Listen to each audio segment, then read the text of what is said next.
Hello, Cancer. Welcome to the Plaid Sheep Oracle. A very interesting meeting, Cancer. I see the basic form, but I think that more nuance and details are going to come out as we go. You start with this Journey card, and you're looking wary, Cancer. Very cautious. And I think you're looking at this visible underlying of the illusionist. So it seems that you are wary of illusion,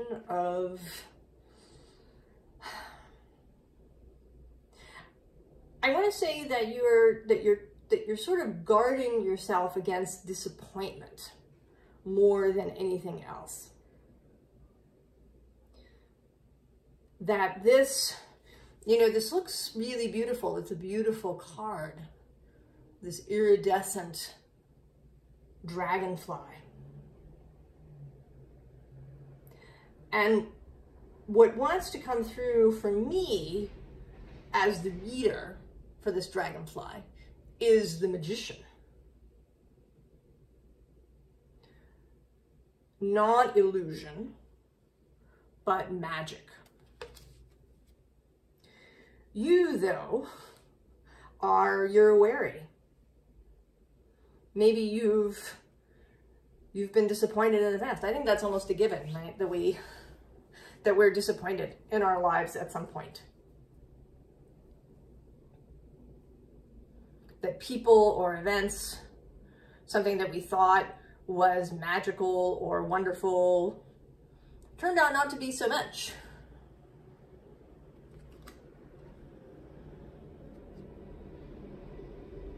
And Cancer does have this protective energy, particularly a self-protective energy, the shell of the crab, digging into the sand.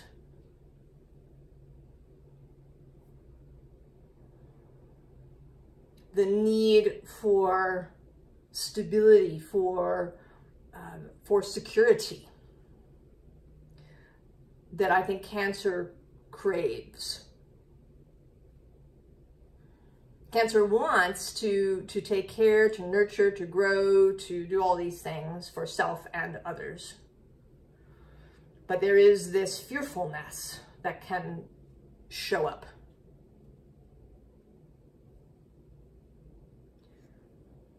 And I think you've been struggling with that. Underneath the illusionist, we have living your potential and allowing.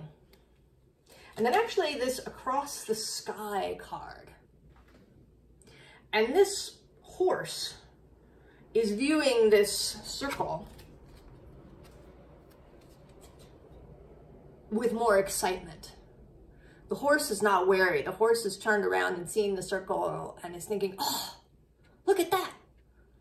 That's amazing. And then below that is this heart of fire, which is, right, this wolf seeing differently, rather than with this wary kind of look to this excited heart of fire. So all of that lies below this wariness, this idea that the magic might be illusion. And then, of course, not surprisingly, at the bottom of the deck, unseen, is faith and trust.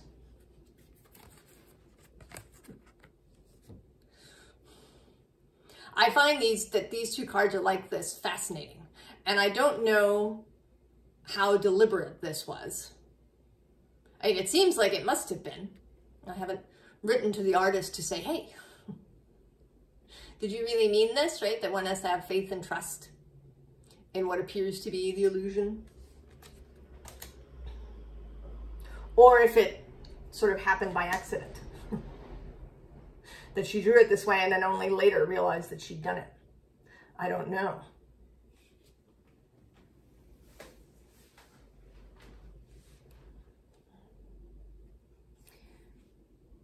Beautifully, the other visible underlying is this Hanged Man, who is releasing himself from previous entanglements. He's releasing himself from, you know, the previous disappointments that have maybe kept him bound up. Below him is this King of Swords. Someone who is not bound at all by their mental stuff. The king has gotten past all of that. He is very clear. He knows what thoughts are his. He knows he can change his beliefs if they hinder him. And below that is the Lovers. The bottom of the deck has the Knight of Wands. And also a maybe a slightly wary Knight of Wands, but absolutely ready to go. And the steed, if you will, this cardinal, is clear. The cardinal knows. And if we think of the cardinal as your wider self, as your heart, right? The Knight of Wands is certainly heart-directed. Then maybe you don't try to control the cardinal. You let the cardinal go.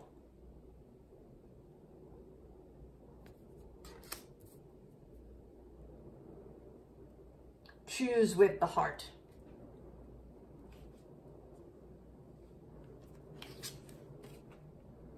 And then we have Temperance. This Temperance who seems to have removed this mask. That maybe everything you've been seeing can be, you know, sort of removed. It makes me think of The Wizard of Oz. I apologize if this is a spoiler. If you have never read the book, you might want to skip a few seconds ahead if you don't want to know. In the book, the Emerald City isn't actually green. Before you enter the city, you're given a pair of green sunglasses, so that when you go inside, it looks as if everything is made of emeralds. The book is so much better. I mean, the movie is charming and beautiful and lovely, but the book just takes things to a whole other place. So if you haven't read it, I recommend it. Even with the spoiler. So it's like that. This, right, taking off this mask that was clouding your vision. Or like a VR helmet that you've been wandering around in, that was given to you when you were just tiny. And this allows you to enter this Page of Wands space. A beginner, right, beginner mind. Allowing yourself to see possibilities that previously you discounted. Because, you know, maybe because of disappointment, maybe because, you know, the illusion is perhaps this VR helmet.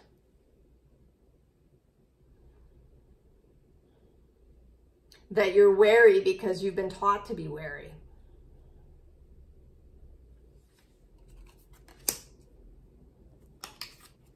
And then here you are with the Eight of Cups. You're putting on your hat.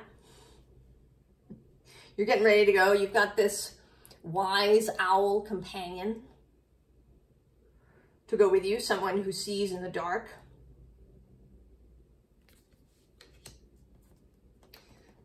And you travel for a bit, and then you come to this bridge where this amazing lotus is growing.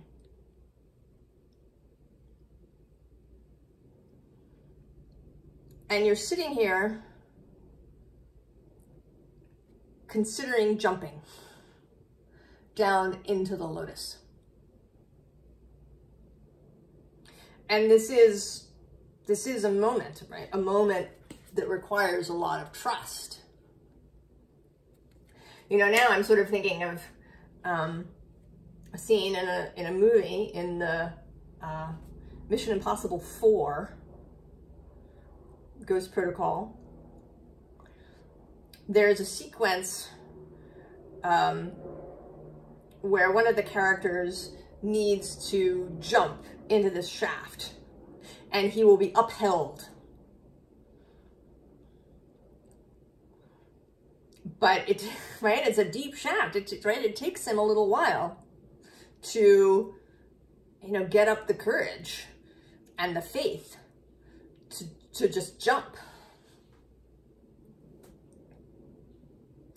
And he has to kind of work himself up to it. So you may be sitting there, and this is absolutely fine. I hope, you know, that if you watch my readings, that you know for sure that there is never, never, never, never, never any judgment of anything that you might do or experience or feel or not do.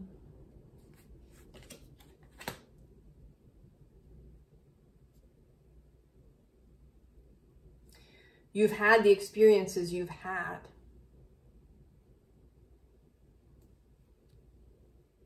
And if you need to take time before you jump into the flower, then you take that time.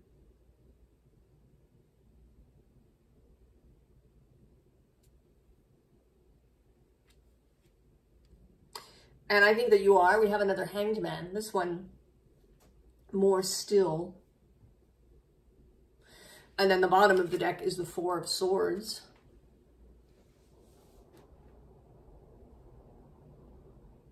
So never pushing yourself into something that, you know, never forcing yourself. You know, it's different. It's kind of a subtle thing to, you know, to do a thing that requires courage and where you're, you know, you're kind of anxious or a bit afraid and you do it anyway.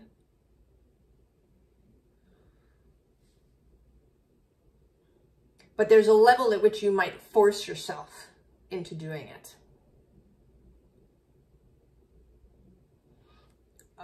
And I would not advocate that.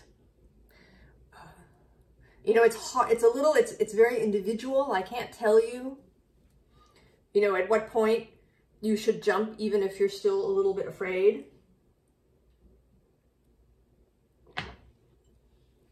Right? You need to know that when it's like a seesaw,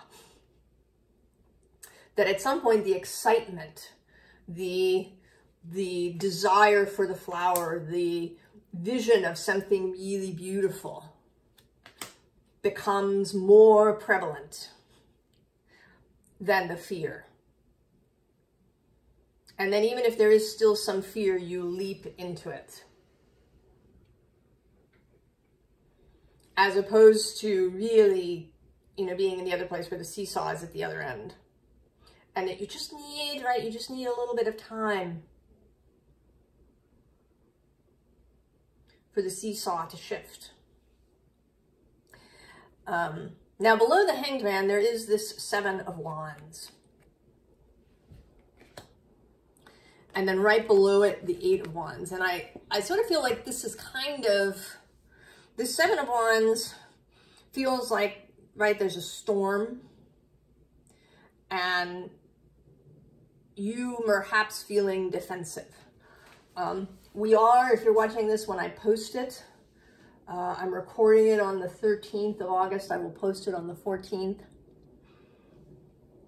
This is an intense moment. There isn't anything happening actually in Cancer or Capricorn directly. And even Aries and Libra are sort of quiet other than the nodal aspect. But Jupiter and Mars have met. Their exact conjunction is tomorrow morning, so the morning of the 14th. And then Mercury is Cazimi on Sunday.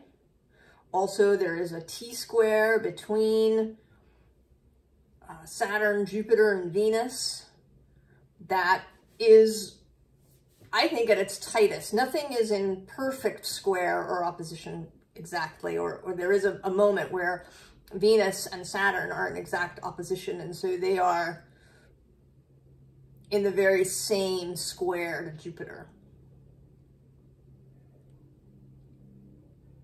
And Mars is still close by.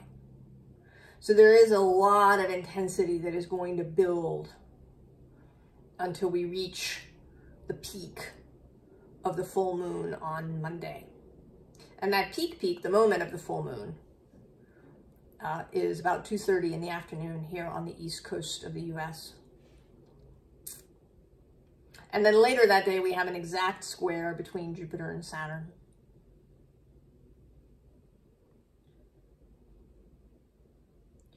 So there is, you may be feeling this, and that you feel sort of embattled. And actually with the Hermit coming below that, and then I'm going to go one more, the 10, oh, I have to go two more, the 10 of Swords, and then the Tower.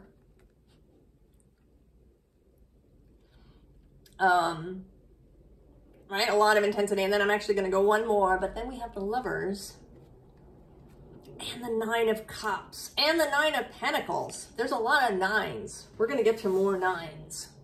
There's a lot of 9s in this reading. There's a lot of 5s. And there's a lot of 7s happening. If those numbers mean anything to you. So you may be feeling this 7. And right below it, right, this 8, this energy that might feel like it's pushing you. But you are in charge, Cancer.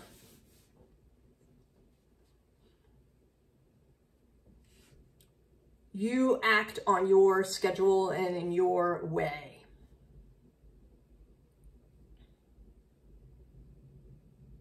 That is one of the ways. Right, when we study astrology, you know, I don't think that it's really so much to learn that X will happen, but that it gives us a little bit of a heads up that there's going to be these energies that may feel really intense, that may want to push us into acting in a particular way. I mean, sometimes they're also, you know, uplifting, right? They lift us into a space where we can do a thing that we didn't think we could do. But we are always in charge if we're aware. And that, right, this 4 of Swords and even the Hanged Man, right, the ability to be aware. And then we get this High Priestess. And more than the High Priestess, you know, this is the moon here that she's with, but today I'm seeing it as the Earth, because the next card is the World.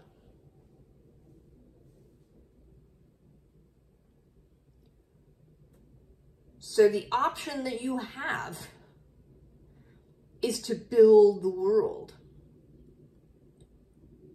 You know, this is a phrase that's been echoing around me in things I've seen and in my head. World building. Now, it usually refers to the writing of fiction, science fiction or fantasy, where somebody, you know, creates a world that's not the Earth. Tolkien is often seen as a master of world building because he created Middle Earth, and right, it's like a really intricate thing. You know, it's even got its own language that's real.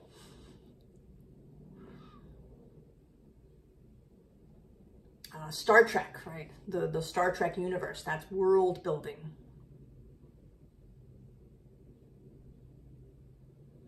And so here it is your world building. What do you want to see?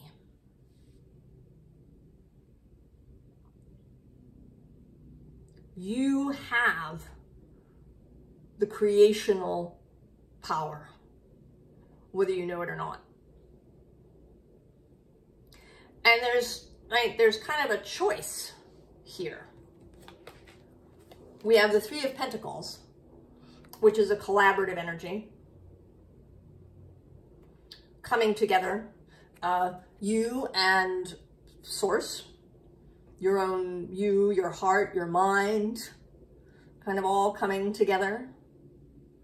Right, soul, heart, and mind all together. You and other people.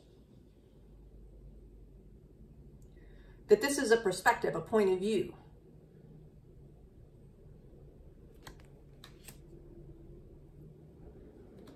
Or there's the Three of Swords, which is that possibility of disappointment, a focus on what could go wrong. And it is, I know that it can be challenging. We were raised often. You know, and there's this other thing that people say that, right, that the human mind is geared towards looking for danger.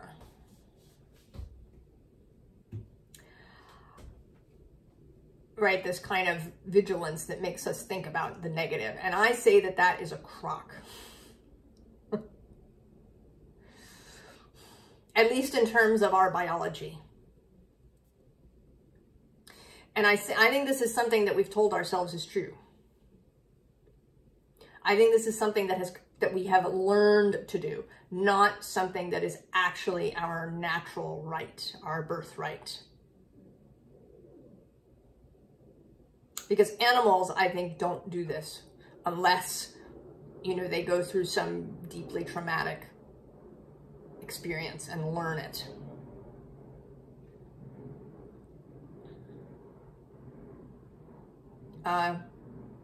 You may have heard me talk about the left-right brain thing, and Ian McGilchrist.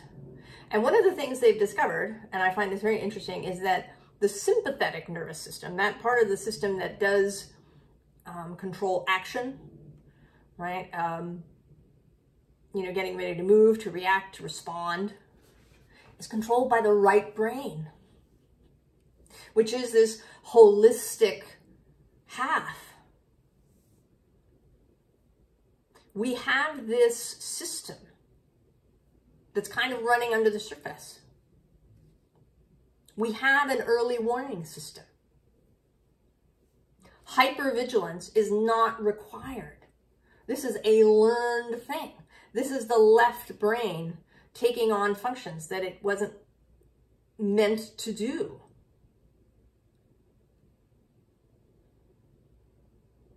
Right? This is that painful hypervigilance.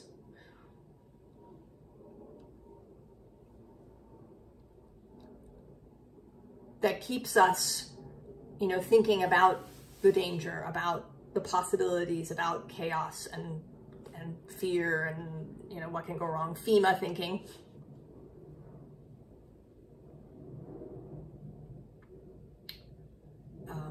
If you're not from the US, FEMA is the Federal Emergency Management Administration, I think is the A, right, that deals with disasters. So if you work for FEMA, you have to plan, you know, you have to know you have water, you have other things, you have a response plan for when this hurricane or this earthquake or this whatever it is hits.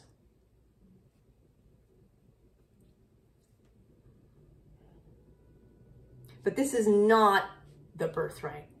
I think a whole lot of things that we think of as just biological and just the way it is not. That it's stuff that we learn. We learn it so early when we're just tiny little sponges, and we learn this from each other so that it looks like biology. It looks like the way we are wired. So I say to you, Cancer, that you can choose differently.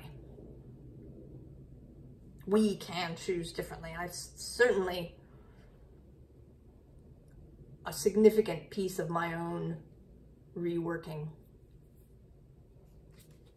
So then we have the Ancestor. And this Witch's Wisdom deck is very different from most tarot decks. Many of the cards are different, and also it runs backwards. So while the Fool is 0, the World is card 1. And then it moves backwards. So this, I think, might actually be the Devil card. I think. Yes. But in this deck, it's number 7, which is the Chariot in the standard deck, which is your card. And it's a 7, right? This is one of the 7s. I'm not going to show all of them. Some of them are deeper. I saw them as I was sitting with the reading, but we would be here forever.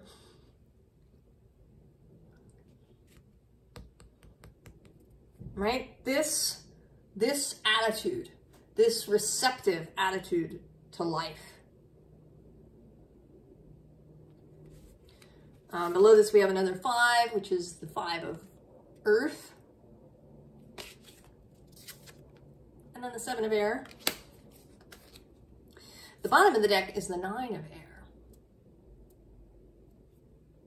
And so this, right, these thoughts, right, that might be buzzing around in your head.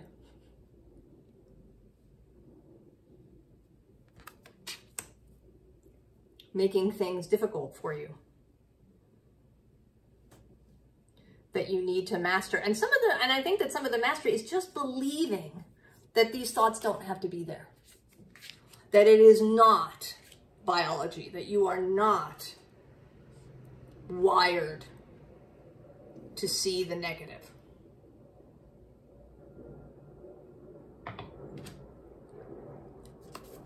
And then we have the Maze, which is sits in the Tower position.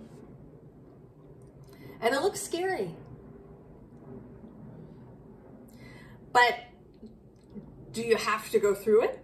Who says? Right? Because then we have the Pilgrim, the Fool card. And I want to say that you've turned around. You've turned your back on the Maze and said, no. And I say that too because we have another 5 here, this 5 of Water, which is absolutely about perspective. Which do you see?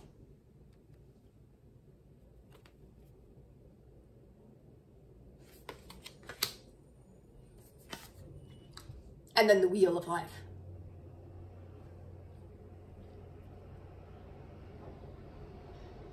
The actual, right, the Wheel of Life, not as we've distorted it. All of the beauty and fertility and magic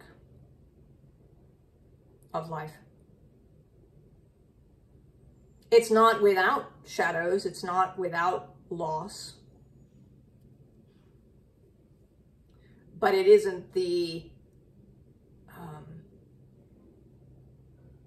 perhaps the chaotic or the dangerous all the time space that we've made it to be. Because while there are dangers, we also have many skills and powers to help us move through that.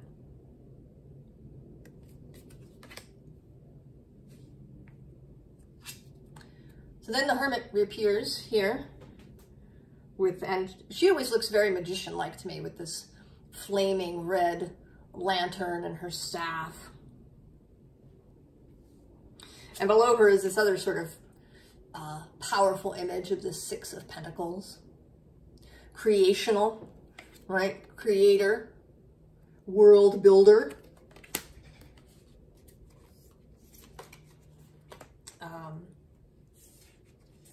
And this is reflected here at the bottom of the deck with the Queen of Pentacles.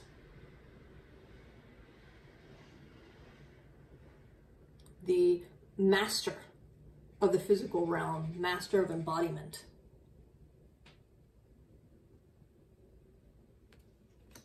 And next to her, the wheel repeats.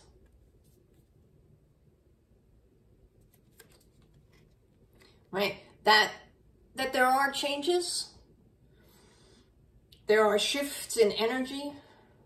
We have these astrological things, but we are not at the mercy of those things.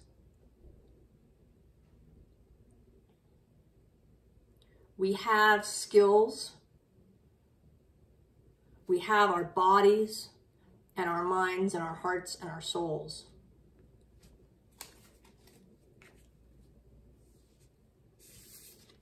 So then we get the King of Cups, my favorite King of Cups,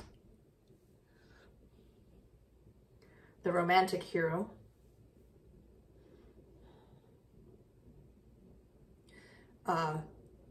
Mastery of the water realm. The ability to hold your emotions.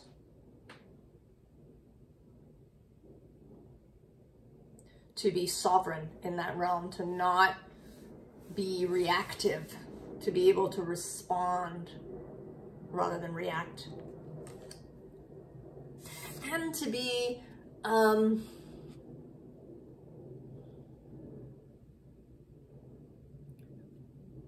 there for other people without, you know, succumbing or you know, getting swept up in other people's stuff. And then the Angel of Night. She's an extra card in this deck. She is you in your most pure self, without all the various programming that you don't need. And here too, there's actually a different card in this deck, the Five of Pentacles, that has this same ring in the background, but it's all dark and gray and painful. You know, isolation, lack, pain, you know, perhaps pain in the body. And this is the other side. The truth that is available if you choose to take it, right? Rather than that.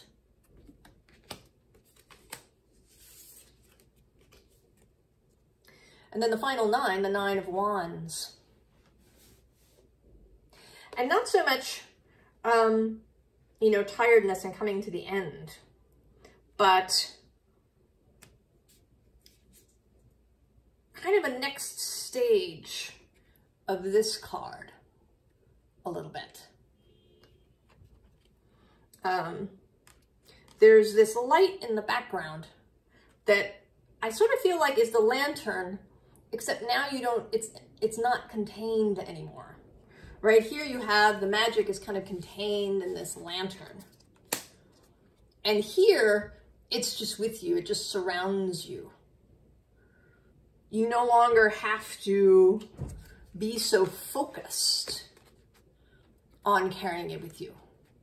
It becomes second nature. And normally we think of this light as the light of the Star card. That guiding principle, the guiding vision. So you no longer have to be so conscious of having it with you in your lantern, that it just follows you wherever you go. It's just with you. You don't have to consider it all the time. It's a much more easygoing, relaxed state of being, Cancer. Right? Like a softer shell.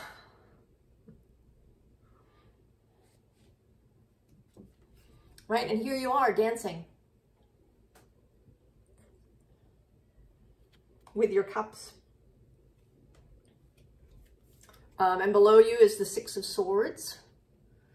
The ability to move, to change your mind, to travel the mental pathways that will help you to get here. And actually also the Tower. Here, not a destructive kind of thing, but a confusing thing. You know, it's this Escher image of stairs that do strange things.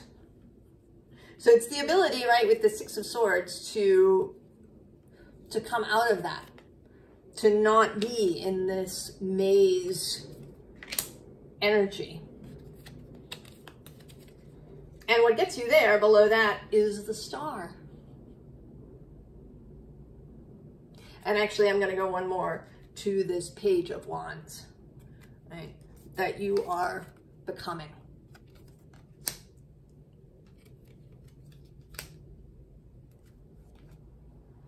The bottom of the deck is the Ace of Cups. All of that which is in your heart, your personal grail.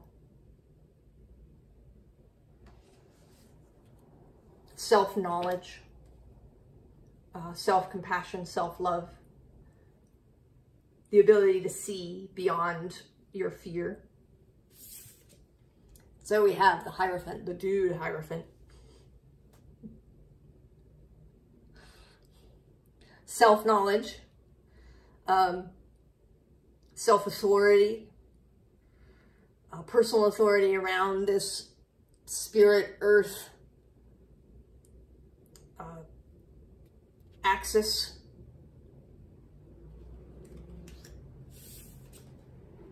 And then the Seven of Wands repeats. Here, more like courage. Now the seesaw has tipped. It's a little scary still, maybe, but you're not fighting it off. Because then you also have the Page of Swords. The beginner's mind, the openness to messages coming in, the inspiration. And that takes us to this Ace of Pentacles.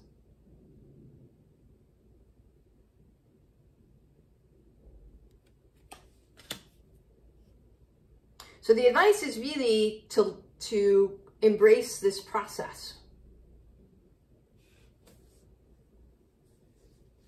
that you are clearly in, of coming into a new level of mastery of yourself, and a new clarity, a new seeing. Really knowing, right? Knowing yourself to be this person. Knowing yourself as the world builder. As someone who doesn't have to be hypervigilant, who doesn't have to approach everything with wariness.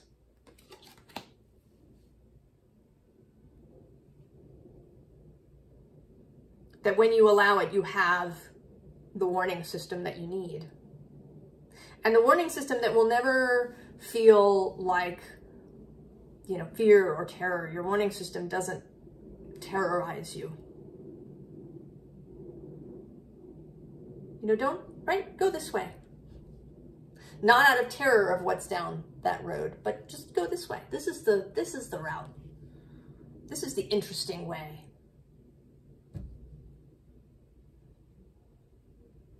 And some of that comes from, as I was reminded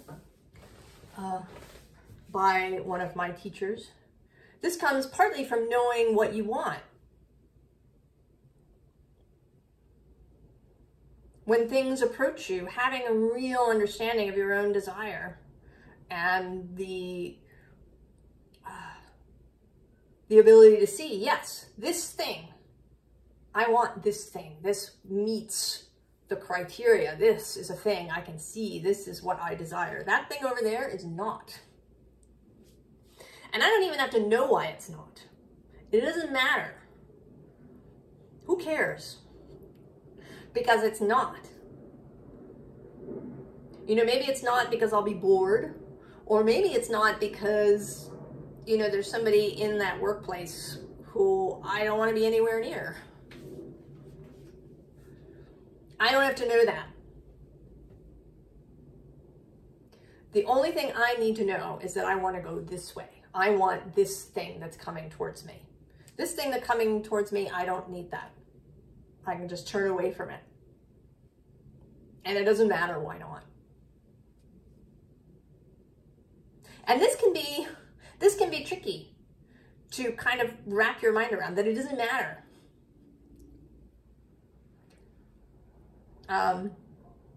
You know, some places that I've dealt with this a lot. I have a Cancer ascendant. I'm very familiar with many of these things. But around food, for example. You know, there are times when I really want something. You know, other times when I don't want it at all. And who cares, right? Who cares whether it's because it has, you know, too much of this component or this ingredient. I mean, there's part of me that wants to know, right? I really want to know so that I can make my choices this way, right? I can scan the environment and see, you know, if I want something that doesn't have a lot of, say, sulfur in it. I can scan my environment mentally, right? Intellectually, and decide I don't want this thing or this thing or this thing. And what my guides have been trying to drum into me, get through the ivory dome, is that I don't have to do it that way. Who cares what the component is? The only thing I need to know is that I don't want to eat that thing today. 2 weeks from now, I might want to eat that thing. And it doesn't matter why. The why is irrelevant. Or essentially, I don't need to know why. Because that could send me down a different road. I could decide that because this thing also has sulfur in it, I shouldn't eat it. But maybe that's not true. Maybe it has only a tiny bit of sulfur and it has something else that I do want.